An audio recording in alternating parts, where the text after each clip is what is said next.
시청자 여러분께 문화 인사드립니다. 현월TV 윤목사입니다. 한 해를 마무리하며 일부 시간입니다.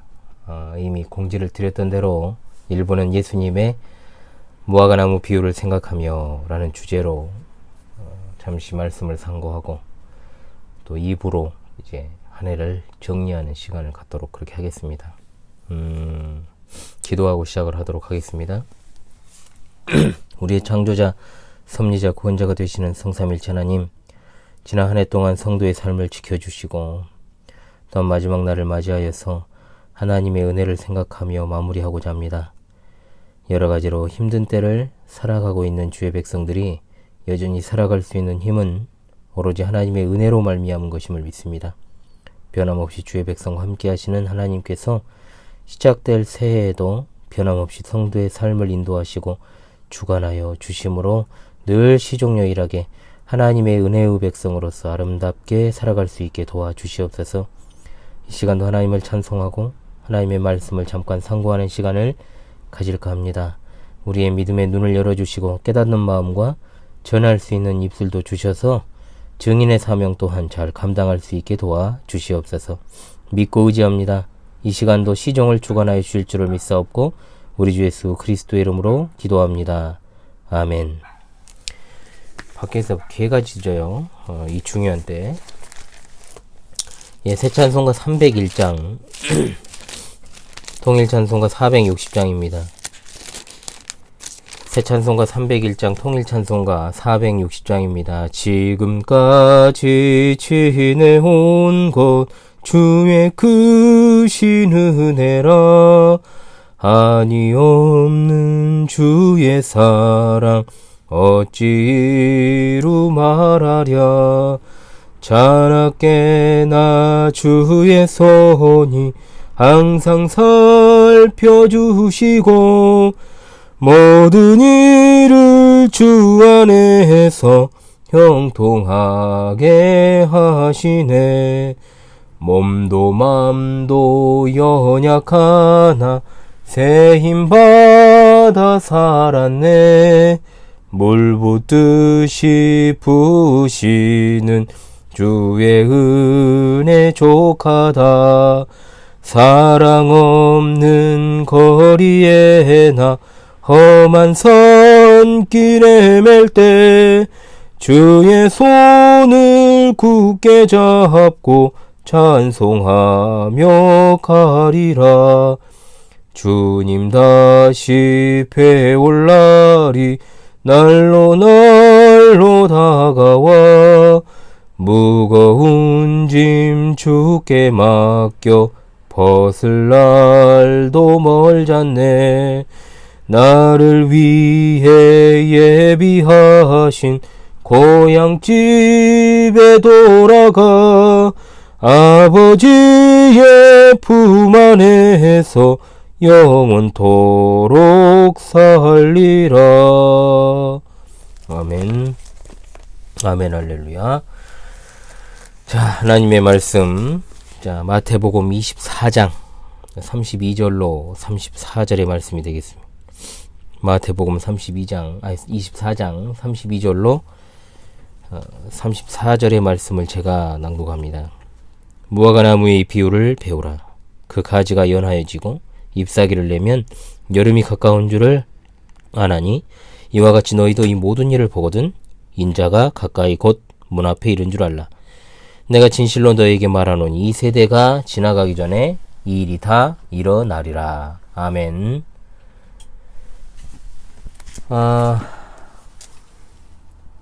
이 말씀은 마가복음 13장에도 그리고 누가복음 21장에도 기록된 말씀입니다. 세 군데에 다 기록이 되어 있다는 것은 중요한 말씀이라는 뜻이 되겠죠. 이 주제는 제가 지난 17회 학예 신앙수련회에서 4교시 때 다룬 내용입니다.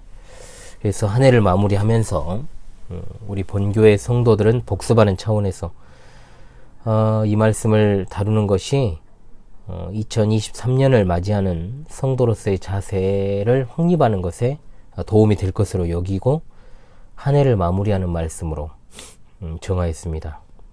여러분들이 아시다시피 비교적 무화과나무 비유는 잘 알려진 본문이고, 또 이 본문에 대한 해석도 어느 정도 성도들이 잘 알고 계신 내용이라고 여겨집니다. 물론 이 말씀에 대한 해석은 양분되어 있습니다.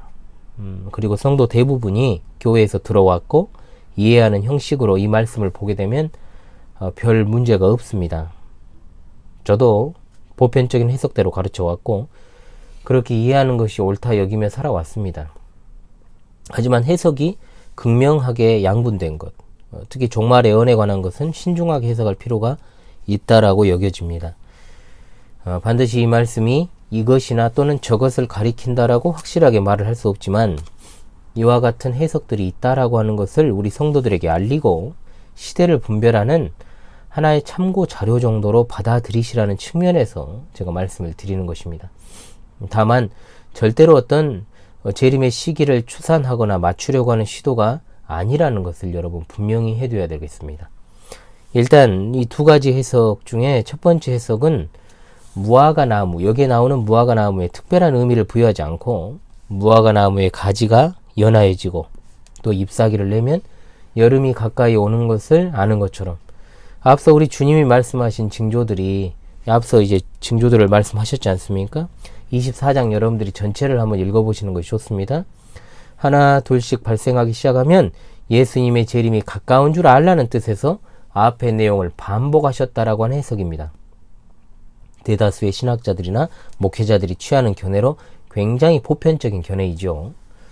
또 하나 해석은 무화과나무를 이스라엘 자체를 상징하는 것으로 보고 이스라엘이 독립했던 1948년을 예수님의 재림의 신호탄이라고 보는 해석입니다.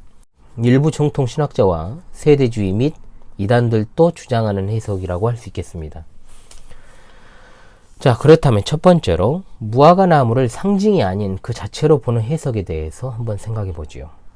마태복음 24장 29절로 앞서 31절의 말씀에서 예수님께서 자신의 재림이 확실히 있을 것이라는 사실과 더불어서 이때 발생할 특별한 사건들을 언급을 하셨는데, 그 말씀에 이어지는 32절로 35절의 말씀은 재림의 시기에 대한 분별에 대한 교훈, 그리고 그리스도의 재림의 확실성을 재차 강조하는 것입니다. 특히 예수님께서 33절에 이 모든 일을 보거든이라고 했습니다. 자, 주님께서 앞서 24장 전체에서 말씀하신 종말에 관한 여러 가지 일들, 즉 환란에 관한 징조들을 의미하기 때문에 무화과나무의 가지가 연하여지고 또 잎사귀를 내게 되면 여름이 가까운 줄 아는 것처럼 주님께서 알려주신 종말에 관련한 다양한 징조들이 이 땅에 나타나면 주님이 가까이 이른 줄 깨달아야 한다는 겁니다. 즉 무화과나무 비유는 주님이 앞에서 알려주신 종말에 관한 내용을 재차 확인하고 강조하는 말씀으로 보는 거죠.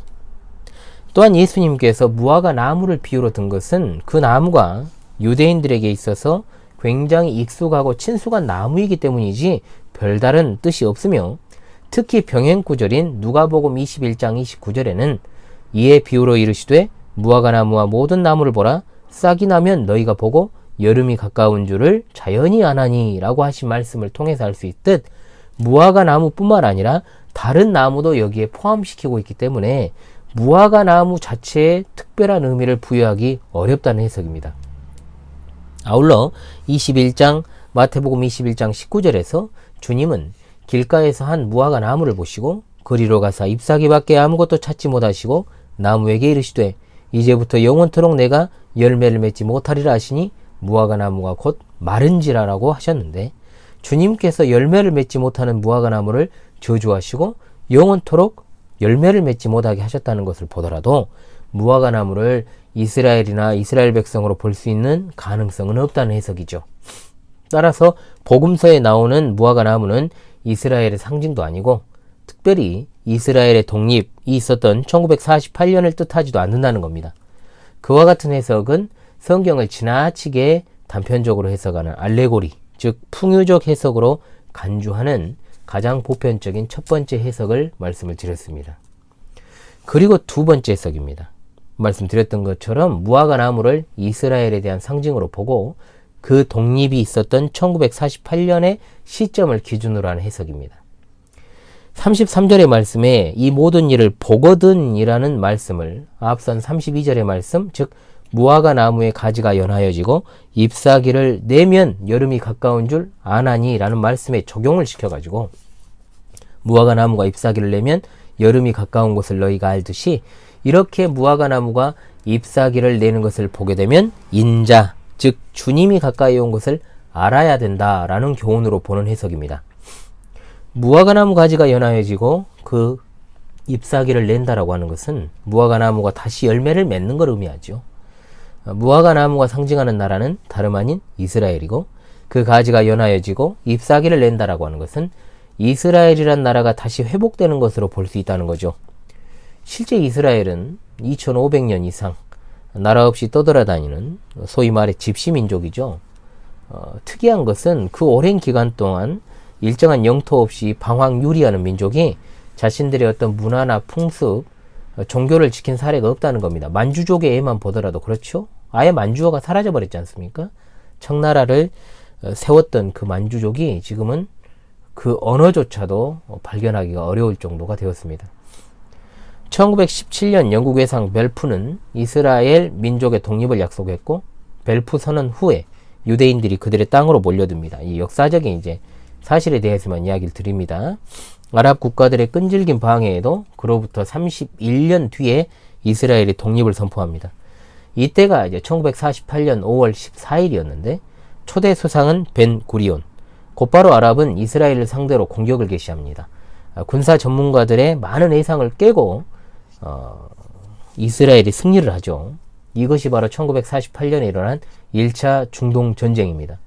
이후에 1956년에 2차 중동전쟁, 그리고 1967년에 이른바 6.1 전쟁이라고 불리는 3차 중동전쟁, 그리고 1973년 4차 중동전쟁이 있었지만 모두 이스라엘의 승리로 끝나게 되면서 확실한 독립을 쟁취하게 되었고 영토가 또한 확장되는 계기가 이루어집니다. 이런 역사적 배경을 뒤로 하고 다시 무화과 나무 비유로 돌아와서 이제 쟁점이 되는 것이 무엇입니까?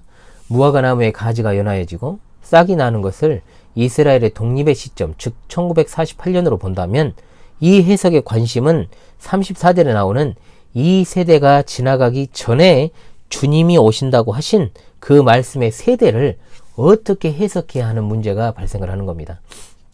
4차 산업혁명과 주의 재림의 관계성을 연구하는 학자들은 아무래도 이 기간이 맞물려 있다라고 보면서 4차 산업혁명이 지향하는 그 일치를 발견을 하고 주님이 재림하실 수밖에 없는 당위성을 역설하고 있습니다.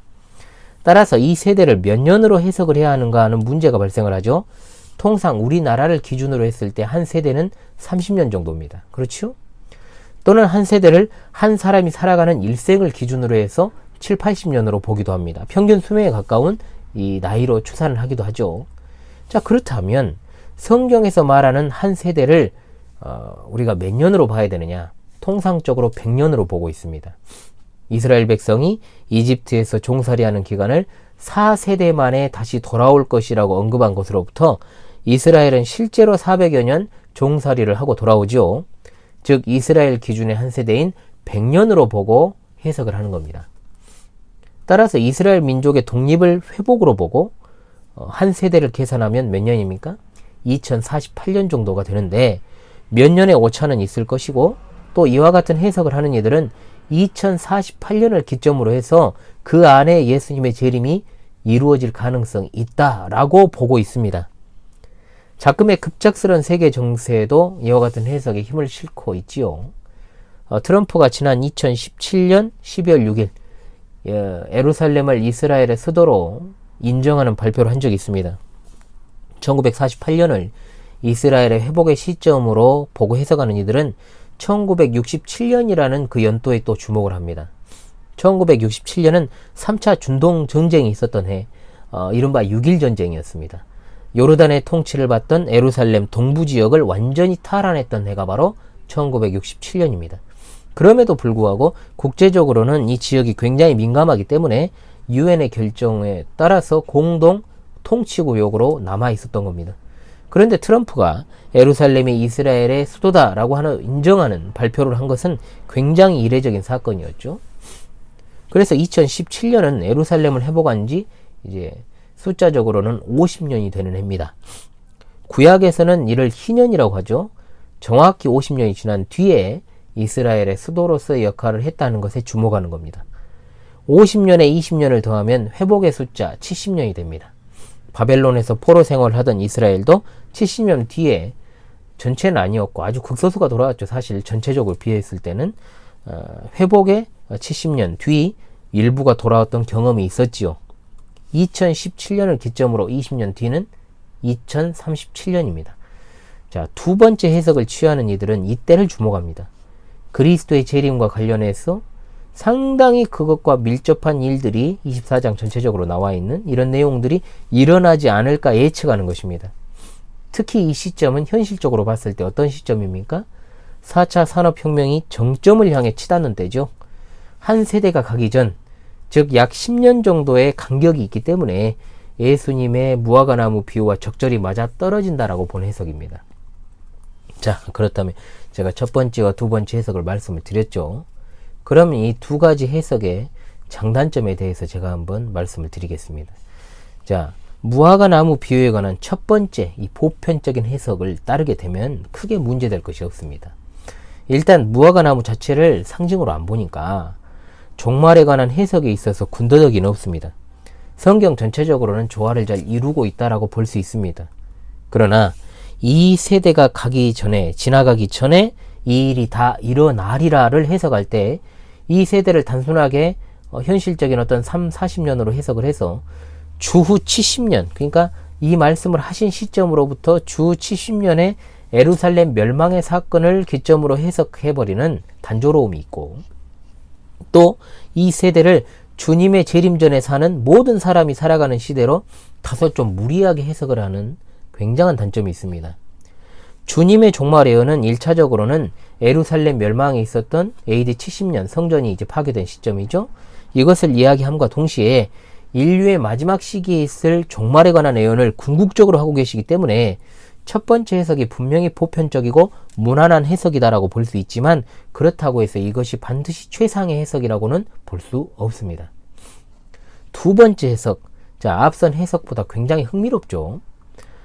현 시대의 흐름과 적절한 조화를 이루고 있다는 특장점을 가지고 있습니다. 이스라엘의 독립으로부터 시작되는 주요 연대, 아울러 현재의 4차 산업혁명이라는 인류가 마지막 시기에 하나님 앞에서 쌓게 될 이른바 바벨탑과 관련한 일련의 상황들이 마치 이 해석을 지지하는 것처럼 보이니까 상당히 실질적으로 사람들에게 와닿는 해석이라는 강점이 있습니다. 그런데 단점이 만만치 않게 존재합니다. 이미 언급한 대로 제가 나중에 세대주의 종말론에 대해서도 한번 제가 다룰 것입니다. 그 이야기를 좀 나중에 할 텐데, 이번 이제 수련회 때도 잠깐 좀 다룰 거거든요. 그 이야기를 그때 이제 또 하겠습니다만은, 어찌되었든 단점이 만만치 않은데, 이미 언급했던 대로 무화과나무 자체를 꼭 상징으로 봐야 되느냐, 이게 가장 문제입니다. 그리고 다른 복음서 병행 구절에서 무화과나무 외에 모든 나무를 다 가리키고 있어요. 주께서 무화과나무를 또 저주해서 마르게 하신 일은 또 어떻게 봐야 되냐 이 말이죠. 그래서 무화과나무를 구태여 이스라엘의 상징이나 독립으로 보기 어려운 측면이 있다는 겁니다. 아울러 1948년 독립, 1967년 예루살렘 회복, 2017년 예루살렘 수도 선언, 이런 어떤 숫자에 집착해서 희년으로서의 50년, 회복으로서의 70년, 한 세대 100년, 이걸 좀 지나치게 끼워 맞추는 듯한 느낌을 지울 수가 없습니다. 분명히 그럴듯한 측면이 있습니다만은 지나치게 문자주의적이고 현재의 이스라엘과 예루살렘이라는 지정학적 위치에 너무 집착한다는 것. 아울러 과거 시한부 종말론과 그 원조격인 세대주의 전천년주의에서 이미 이와 같은 주장을 펼쳐왔다는 것과 이단들도 유사한 성경 해석을 해오고 있고 지금도 하고 있다는 것은 매우 이 해석의 치명적인 단점이다 볼 수가 있겠습니다. 자, 그렇다면 도대체 이 무화과나무 비유는 어떻게 바라봐야 될까요? 저는 막연하게 이 종말과 관련된 것은 절대적으로 단언하지 않습니다. 뭐냐, 한쪽을 무조건 지지하고 한쪽을 무조건 배척하는 이런 태도는 올바른 태도가 아니라고 봅니다. 종말의 예언과 관련된 해석은 언제나 신중해야 됩니다. 항상 종말과 관련된 성경 해석에서의 원칙, 겸손입니다. 겸손. 그럼에도 불구하고 원칙적인 것은 있어요. 이것에 대해서 말씀을 드릴 테니 주목하시길 바랍니다. 첫 번째, 현재의 이스라엘, 즉 우리가 지도상에서 보고 있는 이 이스라엘이 어떻게 독립되었는지 그 배경의 진의를 알아야 됩니다. 현재의 이스라엘은 사탄을 숭배하는 일루미나티 핵심 인물로 잘 알려져 있는 유럽의 초금융 재벌이자 엘리트인 로스차일드가 같은 일루미나티 멤버였던 록펠러에게 유대 정착 자금을 지원해서 유대인의 정착존을 만들게 지시를 했고, 또한 일루미나티 프리메이슨 조직인 유엔을 통해 1948년에 독립하여 오늘날에 이르고 있는 나라입니다. 즉 이스라엘의 지배계층은 일루미나티에 의해 지배를 당하고 있고, 국민의 구성원도 사실상 아브라함의 혈통과 관계가 없는 에슈케나즘이 대부분을 차지하고 있다는 거죠. 즉 성경에 나오는 이스라엘과 같은 나라로 보는 것은 굉장히 단조로운 해석이다 이 말입니다. 따라서 현재 지도상에 있는 이스라엘에 지나치게 집착하는 것은 옳지 않습니다. 두 번째입니다. 일루미나티 프리메이슨을 배제한 채 현대 이스라엘을 바라보는 것도 매우 위험합니다. 사실 교계 신학자나 목회자 대다수는 일루미나티나 프리메이슨을 존재 자체를 믿지 않습니다. 음모론으로 취급을 해버리죠. 그러다 보니 다분히 종말론적 해석에 있어서 단편적일 수밖에 없습니다. 인류 마지막 시기와 관련된 시대적 징조나 현상들을 성경과 관련을 해서 해석하기 어려운 것이 바로 그런 측면이고, 지나치게 상징으로만 해석하는 치명적 단점을 가지고 있죠. 이른바 정통이라고 불리우는 신학자들이 굉장히 그게 이제 치명적 단점입니다. 물론 저도 정통을 추구합니다만은 그 정통이라는 것이 수구 꼴통이 되면 안 되겠죠. 자, 어찌되었든 분명 신세계 질서를 주도하는 숨은 그림자 정부 세력이 이스라엘, 특히 예루살렘에 큰 관심을 가지고 이를 도모하고 있는 것은 사실입니다. 따라서 성경에 나오는 이스라엘 회복을 현 시대에 지나치게 끼워 맞추는 것도 문제가 될 수 있지만, 그들의 정체를 인식하거나 파악하지 않은 채 현 시대 지정학적으로 이스라엘이라는 나라의 위치 자체를 전혀 주시하지 않는 태도 또한 문제가 될 수 있다는 겁니다. 자, 각각의 단장점이 다 있죠. 그리고 세 번째, 주님의 재림을 대비한다고 하면서 자꾸 연대를 추정하고 집착하는 것도 시한부 종말론에 가까운 행동이니 주의해야 됩니다. 2030년, 2037년, 2048년, 한마디로 2030년에서 2050년 사이, 2020년에서 2030년 사이. 자, 여기를 이제 그래 주목을 해야 되겠지만은, 심지어 어떤 이는 말합니다. 2050년 이후의 세상은 없다. 단언을 하더군요. 자, 제가 봤고, 환란의 때를 대비해서 가급적 결혼이나 아이도 낳으면 안 된다. 그럼 저는 시은이를 안 낳았어야죠. 그러잖아요. 시은이가 한 20살 될 쯤에 세상 끝나잖아요. 그런 식으로 따지면. 자, 이런 것도 제가 봤어요. 물론 그런 주장을 하는 사람들 중에 일부는 일부의 어떤 정통 신학자나 목회자들이 있습니다. 그분들의 어떤 신학은 원한 것이 없어요. 또 그런 어떤 주장을 펼치는 것도 충분히 이해하지 못할 바는 아닙니다. 그러나 주님이 그 어느 때보다도 가까이 오셨음을 우리가 피부로 느낄 수 있는 시대라고 할지라도, 주님이 오시는 것은 하나님의 정하신 것입니다. 하나님의 주권에 달린 문제라 이 말이죠. 그렇기 때문에 시대를 분별하고자 하는 이분들의 주장이 심정적으로 이해가 가더라도 극히 신중하고 주의할 필요가 있다는 겁니다. 종말에 관한 성경을 해석할 때 가장 필요한 것은 뭐다고요? 겸손입니다. 겸손. 따라서 주님께서 오실 여러 가지 징조들을 보면서 시기가 임박했구나 라고 하면서 우리가 최선을 다해서 오늘의 신앙생활을 해나가는 것과, 거기에 매몰되어서 정상적인 사고방식을 하지 못하고 지나치게 종말론 일변도로 가게 되는 것은 분명히 다른 겁니다. 자, 방금 말씀드린 종말론 일변도는 그 자체로 전혀 바른 신앙의 태도가 될 수 없습니다. 아울러 시기 자체를 대략적으로 맞추려고 하는 행위조차도 양들의 신앙을 좀먹을 수 있다는 것을 잊지 말아야 됩니다. 현재 되어가는 일들, 그리고 4차 산업혁명의 무서운 점을 예의주시하고 경계하는 것, 굉장히 바르고 좋은 태도입니다만, 종말의 예언에 관한 내용을 이야기할 때는 극히 겸손함으로 낮아진 자세로 신중하게 접근을 해야 됩니다. 무슨 말씀인지 아시겠죠? 입을 함부로 놀리면 안 된다는 겁니다. 왜 그러냐면 그것은 하나님의 주권에 달린 문제거든요.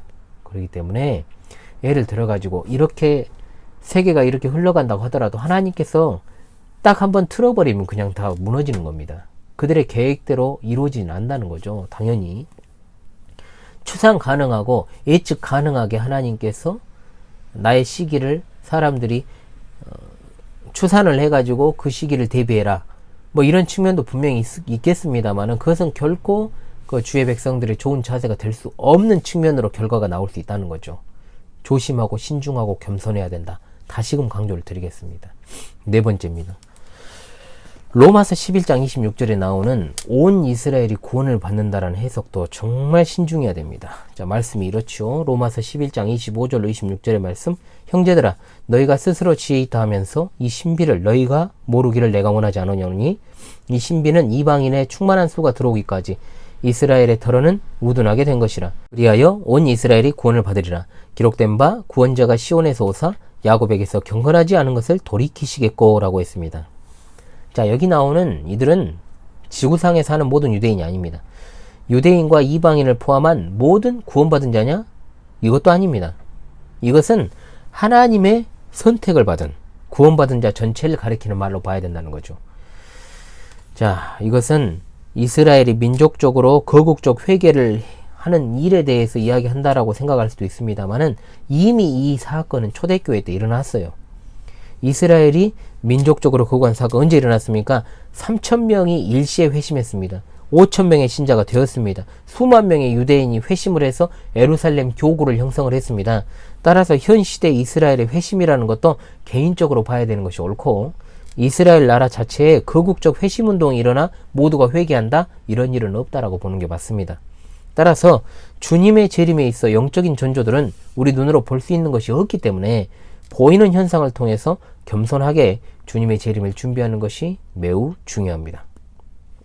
자, 우리는 내일 주님이 오신다고 해도 오늘 내가 해야 할 일들을 해야 하는 사람들이지, 내일 주님이 오신다고 해서 모든 일을 내팽개치고 교회로 가고 산으로 올라가는 사람이 되어서는 안 됩니다.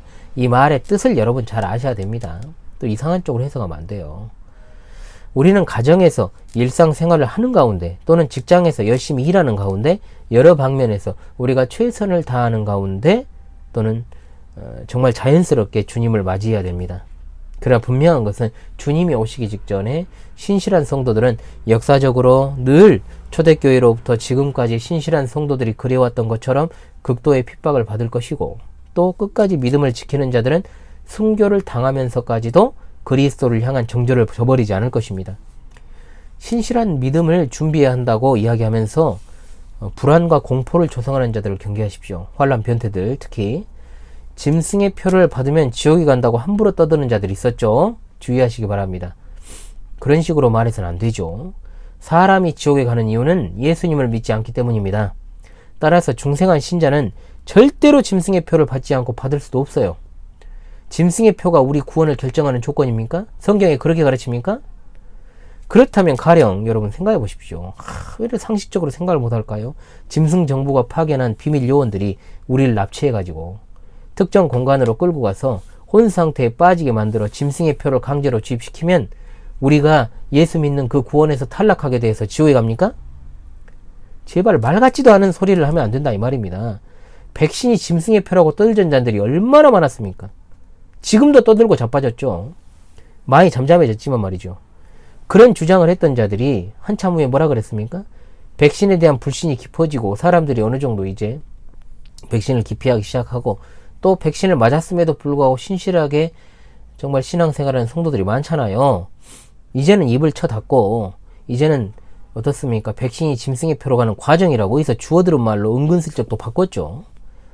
이런 패턴은 과거부터 지금까지 늘 시한부 종말론자들이 취하는 패턴입니다.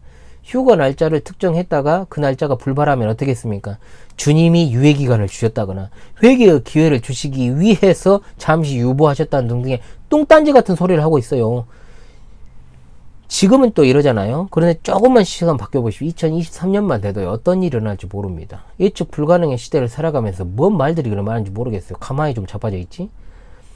여러분, 또 심상치 않은 사회 분위기가 조성되고 뭔가를 맞추겠다라고 정부의 어떤 정책적인 어떤 입법안들이 올라오게 되면 또 이상한 소리를 할 거예요. 역시 백신은 짐승의 표가 맞았다. 과도기적 현상이다. 이런 식으로 또 말을 바꾸고도 남을 것들이 충분해요.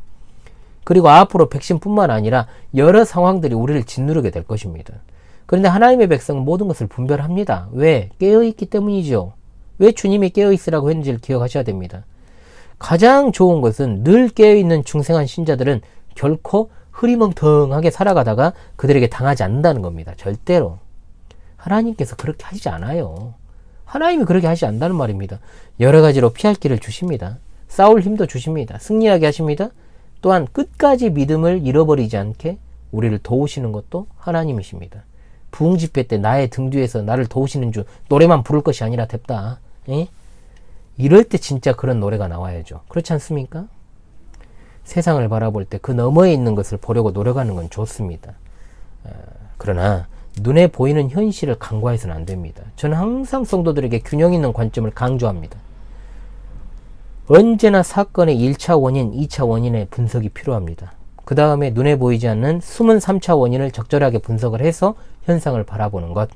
보통은 사람들이 대부분 1, 2차에서 끝나죠. 그리고 다시금 어디로 가야 되냐? 1차적 원인으로 가야 됩니다. 궁극적으로 모든 일의 제1 원인이 되시는 분은 하나님이십니다. 하나님의 주권적인 손길에 달려있음을 믿으면서 첫째도 둘째도 겸손, 하나님 앞에서 피조물은 겸손해야 됩니다. 그러면서 하나님의 뜻을 기다려야 됩니다. 단언컨대 일루미나티 프리메이슨의 계획대로 순조롭게 세계 정부가 구성되지 않습니다. 그럴 땐 종말론자들이 말하고 추정하는 대로 마냥 그렇게 흘러가지 않을 것이라 이 말입니다. 오로지 하나님께서 정하신 때 하나님께서 직접 그 일을 이루실 것입니다. 하나님은 모든 것들을 위해 군림하시는 절대 지존자가 되십니다. 분별력을 갖추는 것 정말 여러분 매우 필요한 일이지만 피조물로서 정말 파편 같은 지식으로 창조주 하나님과 성도들 앞에서 시건방을 떨어서는 안 될 것입니다. 아무쪼록 여러분 시대를 분별하는 것도 중요하고 되어가는 일들이 어떻게 흘러갈 것이냐 주목하는 것도 중요하지만 언제나 우리에게 핵심은 뭐냐? 하나님의 주권적인 손길을 의지하는 것입니다. 믿음의 훈련을 잘 해나가는 것입니다. 그 일을 위해서 제가 항상 강조하죠. 신앙의 자생력을 길러야 된다. 지구력을 길러야 된다. 인내력을 반드시 길러야 된다. 왜냐? 우리 신앙이 검증을 요구받을 때가 반드시 오기 때문에 그렇습니다. 여러분, 그러므로 항상 강조합니다. 가정을 작은 교회로 만들어야 됩니다. 두세 사람만 모여도 교회입니다. 그래서 과거의 어떤 관점에서 우리 많은 목사님들이 그러잖아요. 예배당에서 예배 안 하면 그 예배 아니라는 식으로 이야기하는데요. 그런 식으로 주장하면 안 되겠죠. 당연히 목사님들 그런 말 함부로 하지 마세요. 다시 말씀드립니다. 2023년이라는 시간이 여러분의 신앙의 자생력이 길러지고 더욱더 여러분들이 믿음의 훈련을 받아서 굳건해지는 그런 시기가 될 수 있기를 주님의 이름으로 간절히 소망합니다. 무화과나무 비유와 관련해서 여러분 제가 두 가지 해석과 이 두 가지 해석의 장단점과 그리고 어떻게 그것을 바라봐야 될 것인가에 대해서 여러분들에게 말씀을 드렸습니다. 여러분의 신앙은 반드시 균형적인 신앙이어야 되고 특히나 마지막 종말의 때와 관련한 종말의 연 그리고 모든 이러한 해석들은 균형의 관점으로 봐야 되고 또한 겸손하게 항상 하나님의 뜻을 기다리는 그러한 피조물의 자세로서 바라보시기를 간절히 바라겠습니다. 예, 찬송가 한 곡 부르고 잠시 후에 또 2부에서 찾아뵙도록 하겠습니다. 새 찬송가 552장, 통일 찬송가 358장입니다. 새 찬송가 552장, 통일 찬송가 358장입니다. 아침 해가 돋을 때 만물 신선하여라. 나도 세상 지낼 때에 햇빛 되게 하소서. 주여 나를 도우사 세월어 송안고서. 어두운 세상 지낼 때 햇빛 되게 하소서. 새로오는 광음을 보람있게 보내고 주의 일을 행할 때 햇빛 되게 하소서. 주여 나를 도우사 세월어 송안고서. 어두운 세상 지낼 때 햇빛 되게 하소서. 한번 가면 안 오는 빠른 광음 지날 때 귀한 시간 바쳐서 햇빛 되게 하소서. 주여 나를 도우사 세월호 송 안고서. 어두운 세상 지낼 때 햇빛 되게 하소서. 밤낮 주를 위하여 몸과 마음을 드리고 주의 사랑 나타내 햇빛 되게 하소서. 주여 나를 도우사 세월호 송 안고서. 어두운 세상 지낼 때 햇빛 되게 하소서.